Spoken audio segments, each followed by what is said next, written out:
press takes my hand when the third horn's note sticks in the ducting, and I swear at it under my breath and feed the sheet in straighter. Heat blooms off the oil bath, shimmering, a smell like hot coin. Quotas crawl in pale numbers across the lumen strip. Bare on my left threads the bolt coils, lips moving with the line litany, and the world beyond the vent slat is a smear of ash and something like green where it should be blue. The weight comes down. It has always come down. We lose a minute to the jam, maybe 2. Then the horns change and the floor shivers like a sleep breath, and we keep our hands in because the overseer has pulled the bar. I am not good with the counting when the horns change pitch. They teach you to count by the stroke of the press. Hand in, fix, hand out, breath. I stamp, but the horns argue with the rhythm and my fingers want to move with them. The overseer's stick taps the railing twice, then once. That's the signal for stay on your cycle. His name is Callan, and he has a scar across his lip where he tried to kiss the flywheel once and it bit him. He does not look up toward the green smear because he has a quota board to watch and the cogitator panel is not yet scrolled to red. Barris' mouth goes faster and I know the words, but they always taste different when the horns argue, as if I have the wrong mouth in my face. Blessed is the hand that fits the thread. Blessed is the blade that trims the burr. Blessed is the press that binds us. Oil sweat runs down my wrist and pools under the strap of my glove, 5960. And the line takes you if you let it. A boy named Tiggs carries the bin under our stations. He is small and useful, and the belt leaves a red dog collar line at his neck because he forgets to loosen it when he runs. He bumps my hip with the bin and says sorry to the floor and not to me. That is how you apologize in here, because the floor owns us all. The pick screen where we usually get the saints' faces is a gray block with a single line of letters. Maintain. The second word flickers and does not settle. We don't need to be told the second word, and I don't want to see it anyway. It will be order. It is always order. The line doesn't care. I pull shavings out of the die with 2 fingers and a magnet and push the sheet in, and the press comes down and the whole building moves just a little. Oh, la long-bellied shudder as if something heavy stepped over us upstairs. No one looks up. Callan taps the rail again. Barris' lips move faster. A flake of paint loosens from the pillar and hangs in the air longer than it should before falling. My teeth clack together with the next stroke. The stripe of green beyond the vent slat goes paler and then wronger. Like the green that algae leaves in a sump, then the green of sky. The horn bites off in the middle of a tone. The ducts keep humming with air that is not there. Steam hisses. Someone down the line sings louder instead of stopping. Tiggs drops the bin. Callan does not pull the bar. The press does not care that the horn stops. The carver of the die is not here. The lock screw is bent, and I tug the burr with 2 fingers and think of nothing but the way the metal tastes when I put my teeth on the bolt heads to test if they're too hot. We were taught not to do that by a man who had no front teeth. Hours later, we have eaten our ration bars with grit in them, and the horns have alternated long and longer. The third siren's tone drills into bone. The floor moves again, harder. I keep working because my hands have no other place to go. This is not noble and not brave. It is just the way the day runs. Callan pulls the bar finally when a man named Oren at the third press past Bera jams his wrist under the die because the bar on his own station has become stubborn and the die kisses skin. There is a good deal of blood, but not enough to stop the line. The bar clunks down. The press sighs as if disappointed. We step back and recite the cooling line. My mouth does not make the same shapes as yesterday. Steam gathers on the pipes overhead, beads that fatten and drop. They drop slower than they should. The drop hangs on a seam at the elbow of a pipe until the weight pulls and drops it, but the pulling is lazy. I think of the vent slat and the smear and other words that belong with it, words we are not supposed to say at work because they breed the wrong work inside you. But the picked screen does not show saints, and Callan does not flick the board, and my hands feel light, as if the bone has been cut out of my wrists and the gloves are all that keeps them at the ends of my arms. We stand with the press moaning through its cooldown. Tig stares at the vent slat and then at the light above Callan's board. It is green, which is good. It should be green. Even the panel is not scrolled to red. The letters on the pick say maintain and then fight themselves and say maintain. Back on, Callan says. His voice comes out too loud in the new music of the room. The press hum is a step behind the horn tone in a way that makes me want to open my mouth and throw up. My stomach knows when machines are out of sorts more than my eyes know the color of the sky. I slide my gloved hands into the gap and feel for the burr edges. Bera feeds the bolts. We get back on. The third time the building moves, the movement does not stop. It is slow, like the beginning of an illness. The floor under my boots slips a finger width and then another. The press housing creaks in a register no one designs a housing to know, an animal register. Far away down the line, someone is laughing too loud. Because that is what he knows how to do when a thing larger than the line enters the room. Callan stands up from his stool and looks at the ceiling as if I should have something to do with the pipe that is now bowing more than a pipe should bow. Keep on, he says, and the stick is suddenly brave in his hand. On a normal braking day, I would have put my tongue between my back teeth and breathed slow and counted my hand movements and run the line until they came to tell us which hall to assemble in. And then I would have waited with my back to the man with the bad habit of spitting and listened to my stomach complain about being asked to keep on another hour. But this is not a normal braking day because the horn now is not a horn. The voice that comes through the ducting has no language in it, or it has all the language and none of the grammar. It slides inside my ears and sits behind them like a person you do not know entering your house and sitting down in the dark. People drop to their knees because there is nowhere else to go and the floor is warm and the press still wants our hands. The air tastes like raw coin and sweet. Callan pulls the bar again and again and the press shudders and is unwilling to stop. Tiggs runs. He does not run toward the door, which is the correct thing to do when we stop.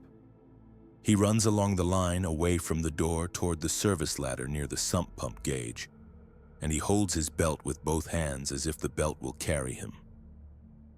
Bera watches him go, and her lips have stopped moving with the litany, and I want to put my fingers on her lips and move them for her because the litany is what makes the line keep its manners. But I do not touch her. I am a good line mate. I look toward the vent slat and the green is now wrong entirely. There is a color that does not exist in this place and it is in the sky beyond the slat. It moves. It does not move like a cloud. It is a much larger hand than the press's hand, and it is above the entire roof and above the entire hablock and above the wall that we know only because it is a change of smell when the shift ends. I know this and I do not know it. The smell of the wrong color comes through the slat, a smell like burned water. Get under the table, someone says, and we all know that voice because it belongs to every mother who ever told you to get under a table. Callan's stick clatters to the floor and rolls until the floor leans and refuses to let it go any further. He hits the emergency latches with both fists. The bar grinds up and the press gives a last soft sigh. We are under the table that is bolted to the concrete. It is a foolish table and a poor god. It holds our knees and no more. Oren with the chewed wrist can't fit, so he crouches and puts his head against the metal leg like a child is supposed to put his head against his mother's apron when the men come through shouting about quotas. The wrong voice presses itself into my teeth and settles there. The ceiling groans. The pillar to my right is not straight anymore, and the floor leans another finger width. Barra's hand finds mine on the floor under the table. The glove is slick and tastes of oil when I touch it to my mouth because that is a thing I do without thinking. I can lick the glove and know if the bearing on the third arm is failing. I lick the glove and taste only oil. There is comfort in that. The machines still tell truth.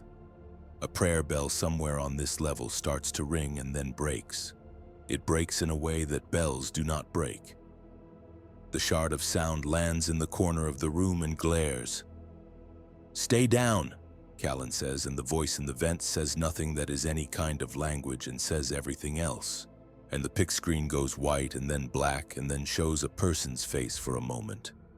A woman with a saint's brand burned into her forehead and a look in her eyes like she is listening to the wrong voice too. And then it goes to the word maintain. The second word refuses us. Two men from the line over on the other aisle try the side door. It is not the time for doors, but men need doors. They pull at it and beat it with the bins, and then the wrong color comes through the vent slat and through the seam where the pillar meets the ceiling, and the wall moves in a way that walls do not move even when they are tired and old. Little cracks like spiders open and then widen their legs. Someone starts laughing again or continues. It is not the same someone as before. And it is the building. We do not leave the table because we have given our knees to it and gotten nothing back. The lights flicker and stay on, and that is worse than them going out. I can see everything now. The press's head is as big as a shrine stone. It is a comfort to look at it because it has always been heavy and cruel and still. It has never moved out of turn. It will not betray me. There are small crumbs of brick falling in a constant gentle rain. They leave a lace of dust over my sleeve. I wipe it off and it is back before I move my hand away. "Down," Callan says again, but he says it like a man asking someone to stay who is already leaving. The wrong voice is in the soles of my feet now. The floor swells. On the table lifts us. We all know the place in the prayer where you say the world shall not move though the mountains move into the sea, because the teaching women love the way that line makes your mouth shape the I say it and my mouth does not work right, and the table shifts again. The press slides. I hear men screaming as if they are under a machine they should not be under, and I do not get to choose which way to look because the table has me. Barra's glove is gone from my hand. I do not have a hand. I have a table leg and a mouthful of oil. The lights go out at last and the wrong voice takes the light's place. They say that you feel a thing before you hear it if it is large enough. You feel it depend on the shape of the ground in a long animal wave. And the first true thing that happens to the world is a long animal wave that stands my hair up inside my cap. The second is that the roof is no longer above us. The third is that the air changes shape. There are no more prayers under the table is in the air, the press is in the air. Callan hits the ceiling and comes down on Tiggs, and then we are all one thing without edges. I am in a world of bolts and tongues. When the world lets me have a piece of it back, it gives me a small pain in my left shoulder and the taste of blood. The press has become a distant thing. It is a purity I can locate because it groans above me to the left, hot and heavy. It is ladylike about crushing me. It is waiting its turn. There is light from somewhere that is not a lamp. It is dull red and it pulses. And the wrong voice has moved into my shadow and speaks only when I move my head. I move my head. The wrong voice says yes. I stop moving my head. I am under a sheet of something that used to be the press wall or the floor. I am not sure which way the world is arranged now. My shoulder says left, but my eyes tell me different. There is a piece of brick on my tongue and I spit and it stays on my lip because the air is not steady. My left hand is not under the sheet. It is somewhere else that I cannot find. It tingles in the way of hands living too long under something heavier than they want. That means it is there. I am still a person. I breathe slow so that I do not take all the air. The soft red light comes and goes, and I realize it is not light. It is heat. The air is warm on the inhale and less warm on the exhale. There is a give to it. I swallow my own blood and my own spit, and I want water very much. Someone is there beside me. I know this because my shoulder thinks it knows. The wrong voice sits with us. It is patient. It knows that hurry belongs to smaller things. Bera, I say through dirt. It comes out as a cough. There is a shape like Bera's hands in front of my face, but they are doing something wrong with the way they hold the bolt coil. They are bending it into a prayer shape that does not belong in this room. They grip air and crush it until it leaks. I close my eyes and open them, and the shape is not there. There is a reminder of oil. Speak, Callan says from somewhere iron. A consolation. He is too far into under things to be rescued with anything I can move with one hand. Here, I say. My word is very small in the moving air. The wrong voice swallows it and returns it chewed. I chew it again to make it mine. Count off, he says. He is at work. Someone near him coughs out a number. 2 men count, and then a woman, and then someone I don't know, and then Tiggs says Tiggs, not a number, and that is correct. You do not number children. The air changes, it pulls out. The heat goes up. There is light again, true this time. It comes through a new crack. The crack is big enough to look through with one eye and big enough to be a needle for the world's last water to go away. I put my eye to it and see the sky. That is not a word for what I see. There is a lid above the city that is unfastened. It opens in a curl, and what is outside it is too bright to be out there. Something burns up there. Things that were black are white. There is a tower in the distance that should not be visible from this angle given where the press was in the building. A tower that I have walked under all my working life without seeing it with my own eyes, and it is falling sideways as if the world beneath its feet has been yanked away. There is a counter melody of smaller fallings. The wrong voice grows teeth and chews. The picture does not fit in my eye. Mace, someone says softly. That is my name when you say it the way my aunt said it. I have not heard it like that in I don't know how long, because in here we have 2 names, person and hand. I do not answer on purpose. The voice thinks I am already gone. The crack in front of my face grows with a quiet patience. The heat is worse, and it is not fire heat, and it is the heat of the thing above pressed down on the thing below. The way the table was pressed on top of us, a pressure heat. My tongue swells. The wrong voice is very pleased with itself. This is the shock. This does not stop. It is a hand larger than any press, and it has hold of more than just our section. Numbers, Callan says again, and a woman says, I can't feel my legs like a number. We make ourselves into an order so that the building will remember who we are in case it wants to give us back. I find that the thought there is dangerous, of the building giving me back, and I push it aside like you push a bin with your hip without thinking. I pull my right knee up. It comes. The sheet above me grunts. I bring my shoulder up. It howls. The wrong voice says I am a worm in loam. The wrong voice does not like worms. It thinks only of fire. I do not care for the wrong voice.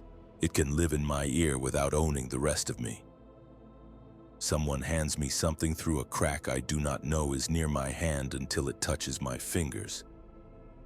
It is a striker. Where there is a striker, there is a light.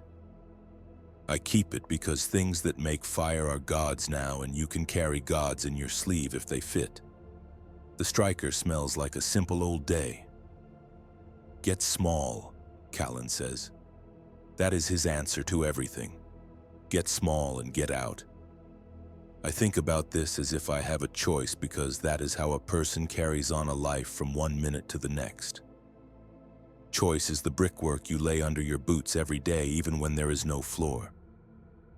I think of Tig's belt, the belt with the red line. It has a hook on it for the bins. The hook is sharp. A hook can cut. Tig's, I whisper. And to give me your belt, there is a rooting and a flopping and a boy's breath too near. Something soft slaps my ear. It is the belt. I take the hook in my gloved hand and I set it to the metal above me. The wrong voice leans down to listen. I pull. I am a good puller. I have arms made for this work, and I have done more with less hope. The sheet groans again. There is a corner that lifts and stays for a breath. That breath is Baras. She is on the other side. I pull harder. The hook slides. It throws sparks. I hit it again. It finds the seam. Tiggs gives me a sound that is not a word, and I do not want it to be a word, because if it is a word, it will be a plea, and I will be full of the wrong kind of anger. I do not need that right now. I pull. The seam lets go with a bark, air piled, hot air. And the wrong voice tries to climb into my eyes with the new light, but the light is not for it. It is for me. I kick. I can use my legs.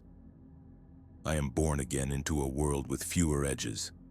I come out into a space I knew yesterday as the aisle between our press and the next. It is all angles now. The press is lain down like a big tired dog. Callan is there, pinned at the waist under a broken thing that was part of the loading arm, and his stick is in his hand because he is a man with manners. He looks at me as if I am an inspection. His lip scar is white. Here, I say, and we are here.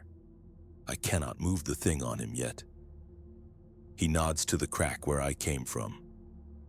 I put my hand back in and pull the world out, one friend at a time. We are not many. Oren is not there because the press kept its promise to him. And the woman with no legs is here, and she has legs, but they are not pointed where they should be. She watches me the way a person watches a clock. She does not ask to be hymned. She asks for a drink. Someone had a canteen and does not have it now. I spit into my palm and hold it to her mouth. She takes it without shame. There is no shame anywhere in the room that I can find. The wrong voice has eaten that clean. Bera comes out last. She carries a saint card in her shirt, and it is smeared with oil across the face. She licks it clean all the way across the woman's brow without looking at me. We have known one another the length of 3 overseers, and I have never seen her lick a saint's face before. She puts the card back and breathes. Her breath judders in under the wrong voice and makes room for itself. The aisle is a canyon, and the walls have pulled themselves apart at the top, so there is a shape like a window now. We see one sliver of outside through the wrong sky. The tower that fell is not finished falling. It takes its time, like an old heavy man going downstairs in the night because his knees are bad. There are fires that make sense and fires that do not. A thing with wings the size of a Hab story goes across the sliver of sky and has no place to land. It creaks like a printer. We go to the sump, Callan says. The stick is not a command now. He is a man sitting at a table with us. He is not getting up. The sump runs deep, lower than... He stops. He does not say lower than the heat. He cannot make a promise of that to us. He cannot make any promises with a machine sleeping on his legs. You go to the sump. You get small. Yet you keep on. I wait for him to tell me to do a thing with my hands, to set a bolt where one is missing, or fix a burr someone specialized installed wrong. Something that feels like the shape of a right day. He looks at me and he sees me looking, and he gives me the look men give to dying pets. I do not like his eyes. I bend to the arm across his legs. It is welded with a sloppy seam that Indiano did last week, and that I told him he should grind down because it was ugly. It is ugly still, and it holds. I put my gloved hands under the chunk and lift my guts up into it. The wrong voice laughs. It sounds like the gear teeth slipping. Callan puts his hands on the arm too. I feel him help. We get it to half an inch, and then my wrist says no. And Bera slides a bolt under as a stanchion, and we get another inch, and then Callan slides crooked and says my name the way my aunt said it. No, I say, and I say it to the wrong voice and to Callan in one word. Yes, he says, because he is a man who knows not to bend a line past what it is built to carry. He takes the stick and passes it to me. It has old finger grease in the grooves. It is a small, stupid baton. It is very heavy in my hand. I want to snap it. I cannot. Go to the sump, he says again. He does not ask me to kiss his forehead. He is not that kind of man. He looks under the loading arm as if there is something there and nods to himself. A person praying. We carry who we can. The woman with her legs not correct we find a sheet of plate for. Tiggs takes her end with both hands, and his belt flaps like a tail with its red line. Bera holds the saint card in her mouth, teeth on the bottom corner, and keeps her hands for the woman. The room is no room anymore. The overhead walkway has unfolded itself down into the space like a sad crane. We go under it because there is no over it. The steps to the sump are mostly gone. The ice blue sign with the 3 bled arrows points at nothing now. We find a gap and slide down it like school children who have stolen a day. Except we steal this day because it is a bully and has to give something back for all the little punched faces. The heat lists and leans in the corridor. The wrong voice is behind us in the room, but it lives in every shadow here too. The paint on the walls bubbles in blisters and breathes open, sighs, closes, and the steel has a taste like charged metal that makes the tongue numb. There is a smell of sweet that has no place in a corridor. A filigree of soot writes itself across the pipes. If I tilt my head, the writing is almost the saint's letters, and then it is only a smear. Light is a living animal here, and it knows we do not belong. We pass the shrine. It is set in a little alcove for men like us who do not have time to reach the proper chapel but must pay their taxes to the god between strokes. It has a bronze face, the kind with the stern mouth and the world in sorrow under its eyes. The mouth has melted. The world in sorrow blurs. The 3 tallow candles are burning backwards. The wax climbs the wicks like insects and pools in silver beads at the top of the string. Bera touches the bronze and then her forehead with the same smudged finger, and we keep going because we know what belongs to the god and what belongs to heat. The sump door is open.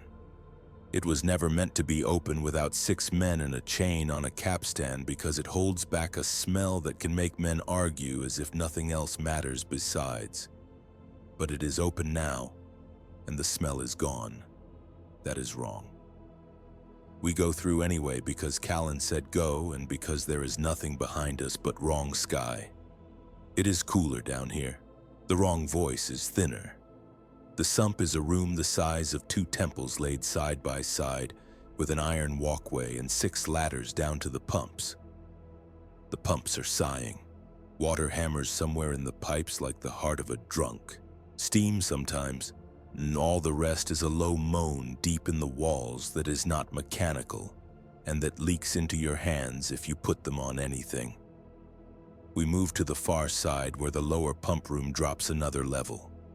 It is dark down there. It smells like iron that has been asleep for years, like old wet and leather. We can lay the woman on the plate down there on a dry pad beneath a sprung vent, and the air comes uncertainly through it like a person trying to be polite when he coughs. I go to the edge and look down another ladder and then down another. There is black there that drinks the wrong light from my sleeve lamp and does not grow it back. The ladder shakes with the breath of the world, not with our steps. I spit and count the seconds until the spit hits. It hits without sound. It is the first thing today that behaves in a reasonable manner, and my head stops hurting for a beat. Behind us, somewhere up in the broken heart of the manufactory, a long scream goes on and then cuts off. The pumps do not flinch. The wrong voice says we have not seen anything yet, which is a thing it would say. We are not many. Tiggs, Bera, me, an old man named Shote who oiled the spindle on the assembly before ours twice a day for 32 years and always smelled of the same price of soap, the woman with the wrong legs, two others whose names I do not carry in my mouth right now and will not carry if the next hour goes how this one is going. That is all. Callan is upstairs with the arm across his legs and his stick has my sweat on it. We sit with our backs to the wall by the lower pump door. We do not cry because we need that water inside us. The woman with the legs takes small sips from a tin cup Tiggs found in the mud under the stairs. He turned it belly up and let the drip from the vent fill it. The drip is slow. It is not too dirty. It tastes of something that will not burn a hole in the gut. He is good when he is told what to be good at. He looks up at me and I put my hand on his head. His hair is grit. He leans into it like small dogs do when they find a knee. The wrong voice hums. The pumps hum against it. I hum a line of the work psalm and it hooks itself to the pump's hum and hangs there like a single hair on a bolt head waiting for a finger to lift it. The hair does not lift. It sits. It is enough. The god does not come. That is also enough. The big door to the main sump room groans. Someone outside is shouldering it. And I get up with the stick because I have a stick now in my hand and sticks are for getting up when doors groan. Bera stands too, saint card at the cut of her shirt, bolt in her fist. The door shakes again. There is nothing to lock it with. The iron has shifted in the frame so that the door has likes and dislikes of its own. It does not like to open. Who is there? I ask, because there are two places you can be in the world now. Here and not here. The door speaks in the voice of its hinges. It is saying it cannot hold itself up much longer. Let us in, someone wheezes. The words are normal water. They do not crawl under the skin. They are human. I let the air out of my chest. It is a sweet hurt. Open, I say to the door as if it cares for me. It does not. The man on the other side wrenches. I put my shoulder to it. Bera puts hers. The hinges grind. The wrong voice slides down the seam and hisses in my ear, and I do not allow it. I push until my shoulder forgets what bone is.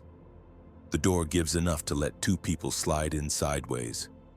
They are slick with soot and one carries the other. The one carrying is in a uniform that means nothing at this depth. He has a thick vest on and is missing two fingers, and his eyes are pink with a film that may be the wrong voice taking a small tax. He smells like char. He weaves when he walks and then sets the second person down with his back to the wall. Thank you, he says, and I close the door until it sits on its latch and does not stick out its tongue anymore into the room. It occurs to me to ask what is upstairs beyond not here, and I do not, because that is not an honest question. I know what is upstairs, and it is the wrong sky and a press that puts its hand down over a world. It is a tower falling sideways with patience. I do not ask for a poetry to be put on it. There are men who are paid to do that. I am a man paid to hold sticks until they are taken away. We share the drip. We make numbers again so that we can say to one another that we live. Tig sleeps on my foot like an animal. Bera's lips move with a song we used to sing when we beat metal thin in the summer for the air to pass through. The woman with the wrong legs breathes like she is counting too. The new man eats a thing from his pocket that smells like meat and keeps a piece for later, even though he is chewing without much spit. He tells us nothing with words that would make any of us more or less, and that is good. The pumps hiccup, and the world is a hand on the back of the room pushing down. The iron of the walkway sings in a pitch I have not heard it sing. The wrong voice grins. I feel it the way you feel when a bolt is about to strip. The threads give themselves up. We are not in any particular order. We are not owed anything. This helps. For a while there is the business of breathing and the drip and the pump and the breaths of men too warm. The wrong voice stays behind the heart of a place and sees if we will acknowledge it. But we do not. A small thing. Shote produces a patch of cloth with a picture of a beast stitched on it, some animal with horns like a man's arms, and he rubs it between his fingers like a talisman and holds it to the edge of the vent to collect water and then gives the water to Tiggs. Tiggs looks at the beast and then at Shote and then at me. I nod. Little boys need permissions. When the next thing happens, it happens without anyone announcing it. The big room's heat rises in a slab. It pushes its face under the door. The wrong voice rides with it. The pumps lurch and cough again and then stop. The moan in the walls that is not mechanical grows. It is not a sound that you hear with ears. It is a shape. It is a fine, fine grit like flour that sifts into the spaces between your ribs. Valve, Bera says unnecessary because there is only one idea now. I go. It is the size of a dinner plate in the lower pump room, an iron wheel with chocks on it.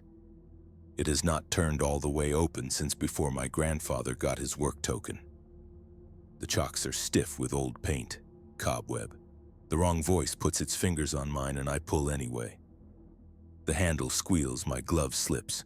My wrist is not a wrist anymore, it is a line of purpose tied to meat. Others come to help without being asked. The man in the uniform, Shote. We shoulder it two at a time, one and then the other, back and forth, trying to coax it by breath rather than bull. The pump gives a mutter, a trickle. It is not enough. The heat is already in the room with us. Tiggs starts coughing. He is trying not to. He is small and trying not to. I cannot think about him and the wheel at once. Door, Bera says suddenly in a long, small voice. The big door is sucking at its frame. It is bowing. The iron was meant to hold water. It is now a gate for air. I understand with my hands. The world above is pulling. The world above wants what is in here because in here there is still something that has not been used up. There is still breath. The new man goes to the door like a wall. He lays himself against it. It bows him. I put the stick down. I put both hands on the wheel and put my feet on the lower rungs and I become a fulcrum. The wrong voice leans in and says a thing. It says, what if you move the wrong way? It says, what if you break it? It says, what if you are bruised inside in a way that will bleed when no one can lift you? It says, what if you open something without doors in it? I do not answer it. The wheel moves a quarter turn and then stops and my wrists sing in it. The pump gags like a man who has swallowed a bug. There is the blessed sound of slap from the pipe that empties into the pit below. It is not much, but the sound exists. It is a thin thread in the wrong voice's mouth and it does not snap. We take turns at door and valve, Bera at door, and then the uniform man, then me. The woman with the wrong legs has slid herself off the plate so that she can put her shoulders to the iron next to the uniform man's hip. She is tender as a sister. The iron burns her bare skin and she does not make a sound that would demand another woman stop. Tiggs goes to the drip because his small mouth is the right tool for this job. Shote mutters something to the pump that is not machinery talk and not God talk. It is about soap. He always stinks of soap. He promises something to the pump. Men are always offering bargains to things which cannot take them. It is foolish and it is true, and sometimes it smiles the right way. The wheel turns another quarter. The pump finds its pace. Water in the pit is a black skin that lets you see a shape of your face without telling you who you are, and the heat lays down a little doggo. The wrong voice withdraws a thumb's width. It is offended. The iron of the door sags into itself and then pushes back out. I hang from the wheel until it stops moving on its own and then breathe in through my teeth and put my boots back down on the rung. We do not have time to clap one another on shoulders, and the wrong voice would not allow it if we did. It gives and then takes. The walls shake, not a tremor. A shaking like a person is being slammed against them from the other side. A far-off crash answers the shakes. The walkway jumps. The pump squeals and then continues. Somewhere nearby, a pipe pops its seam like a mouth placed wrong on a face, and the heat builds from that new place as if it has found a path it always wanted and only now remembered. And the smell of sweet becomes rotten, and then turns into something that feels like a chill at my spine. There is a flashlight of cold and then hot again. The wrong voice has flavors now.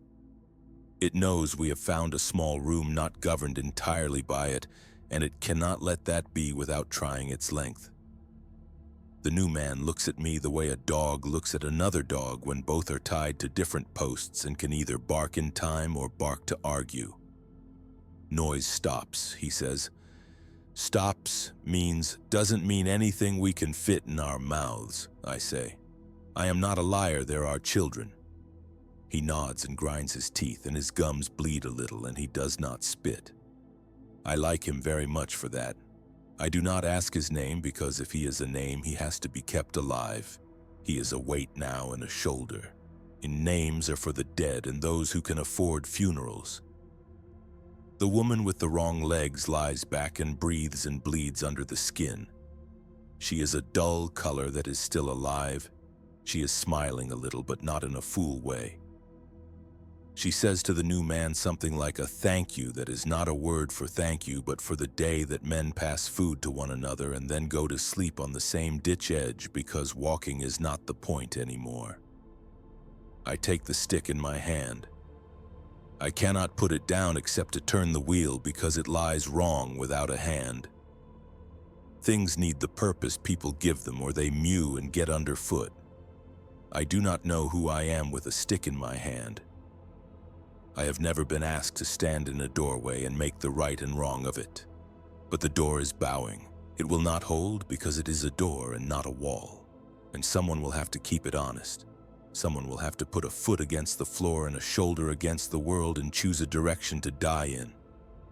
A little laugh builds in my chest because the press taught me the only directions that matter, up and down and the measure between.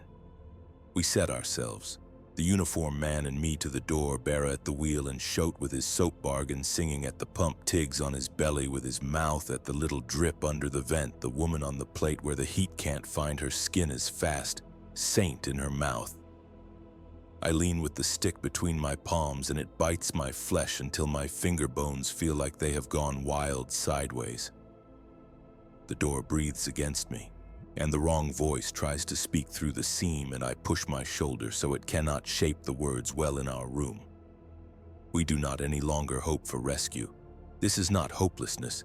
It is the same as acceptance of a quota.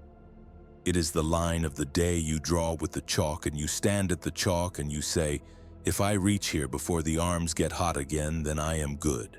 And if not, then I am not, and there is a lash, but the lash is a thing you have lived with and you know its weight.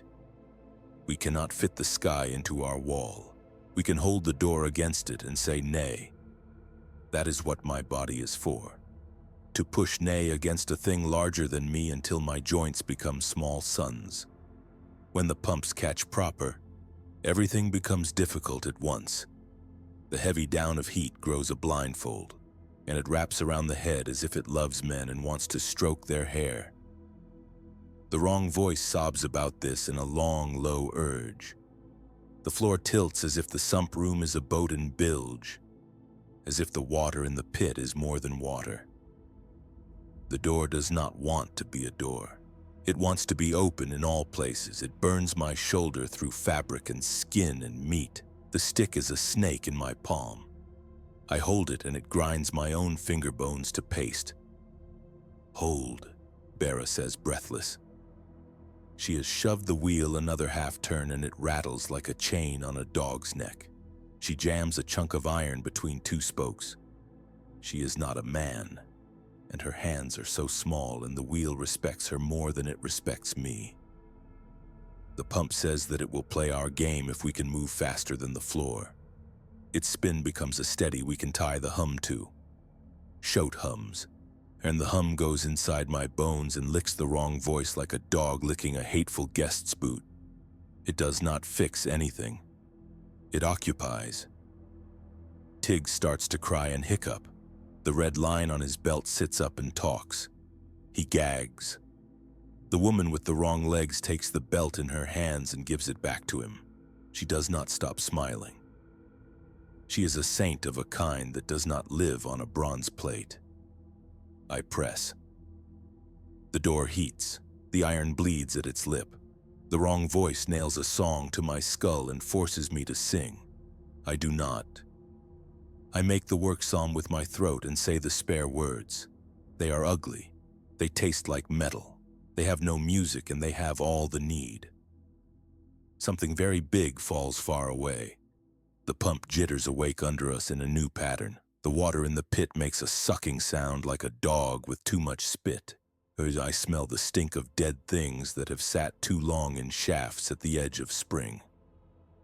I want to gag and am not allowed. The door heaves again. The wrong voice crows. It has a victory. It has many. I will give it this one later, not now. When the door bows enough for the seam to become a howl, we all move to it at once. Shote leaves the pump and loses his song, and wisps of wrong leaders cold lap the air afterward. He sets his shoulder below mine. The uniform man moves with his back and his neck at a dangerous angle, and I love him, I tell you that plain. Bera rams a bit of pipe into the gap like a crosspiece, and I can smell her hair singeing. The woman slides herself so her feet press at the base of the door like she is an angel in a picture. Your Tiggs throws his small weight against the bar and we push as if the door is the day's quota and we see red on the board. We hold until the seam loses its howl voice. We hold until our bodies are not separate men but a single knot of gross heat and meat and pushing. We hold until my shoulder slides and the stick falls and I catch it in my teeth. We hold because there is nothing else to do here, and holding is not worthless until you stop. If I were permitted a thought beyond the door, it would be of Callan upstairs. His stick hot under my fingers, an iron arm on his leg, ruining the hard years he brought with him here for protection. He is doing the same thing with his hands around a smaller thing that cannot be moved. He is a smaller Callan, a small god, and I am a larger Callan with more heat. When we are each in our office, the wrong voice whispers. It wonders when we will let death through. It wonders with kindness. It thinks we would like to stop now. It is a convincing wrong voice. It has arguments I have heard in the canteen and in the bed after too long a shift. Stop. Eat. Put the shift on someone else. The press will still take your hand if you came in an hour late. What is the difference? It offers a life where children grow up without belts. It is very skillful. I do not answer. My answer is the weight of my shoulder and the spit running down my chin because my mouth is busy and I cannot wipe it. At some point, a new thing happens. The world stops making one of its constant terrible noises. There is no sweetness in the silence that follows, but there is a shape to it. The wrong voice lurches, and as if someone pulled its plug out while it was talking. The heat climbs. The iron peels a little. The pump hums. The water gores itself on the edge of the pit when something below moves that we cannot see. But the steady that pressed on us from above steps back a shoe's width. We do not lose the door. We do not. We hold. Then we do. It does not fly open. It gives up meanly. It stinks. It sags into its frame and stays there. We do not trust it because the door is a thing the wrong voice can use to trick men into relaxing so their edges go soft and they cannot push again. We keep a shoulder each against it. Bera brings water from the vent with the tin and feeds us like birds, tiny bits at a time, dribbling onto our tongues so we do not spill it. My mouth is caught in an iron and then a tiny bit of water with none of the wrong voice in it. Yet I have never tasted anything like it. It is like time. Shote sits down without permission. Shote never sits without permission. He folds in the middle and goes down like a thing putting itself in a box. He is a man who follows instructions even when none are given. The pump continues. He is done with his song. I look at him and he nods and presses the piece of cloth with the horned beast in my palm. He does not want it anymore. He is telling me to have this thing that makes him himself because he is less that man now. The cloth is damp. I fold it and put it in my sleeve as if I could fold someone else's habit and keep him in my pocket. The woman with the wrong legs laughs in a voice that is too clear for this room. The uniformed man reaches for her and pulls his hand back because he remembers he is not allowed to touch women he does not know. And Tiggs puts his head down and sleeps again with his mouth open. He is useless and radiant. We wait. The room is not proper in any of its shapes now. The wrong voice walks around inside the walls and does not know how to return to anything like conversation. The heat is less constant. The water in the pit contributes to the air with a smell of old salts and copper. The pump might be a dog in a neighbor's yard second shift. It barks every now and then stops barking because it remembers it has no reason to bark. We are in the middle of a day. I can feel the day around me. It is not a particular hour. It is all hours. The light through the seam is a red that is also black.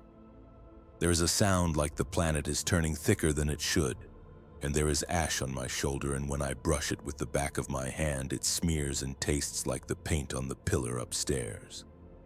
I do not think. Thinking is a luxury like sleep. I put my cheek against the iron of the door because my body is a poor one and the iron is cooler there. My face makes a streak in the soot my cheek carried. My eyes are open because closing them makes the wrong voice louder sometimes, and because when I close them I see the wrong sky. I see a small, ordinary thing. There is a rivet head at the threshold where the door meets the floor. It has been sitting there for I do not know how long because it is a thing you do not see until it is the only shape your brain can hold. It is not from our line. It is the wrong size. It has been hammered with a bored hand a long time ago. Its dome is a little off, and it rocks a fraction when I press my thumb to it, and when the pump kicks it vibrates like a tooth in its socket and then sits. It has a scratch across it in the shape of a letter without meaning, a mark a man made when he was tired at the end of a shift and his tools were blunt. We are here, responsible to small. The door leans. The rivet shines a little with spit where my cheek has put it. The stick is hot under my palm and does not burn through because my skin is not mine and not the day's and belongs to neither of them entirely, for a little while yet. We stay with it, each breath a small and cranky machine on its own, until the wrong voice gets bored of the sound we make and goes to find another seam in another room and a deeper day to push its face under. And then we wait some more, ears on the pump, and the next breath, as ash grits between my teeth and the rivet trembles once and stops.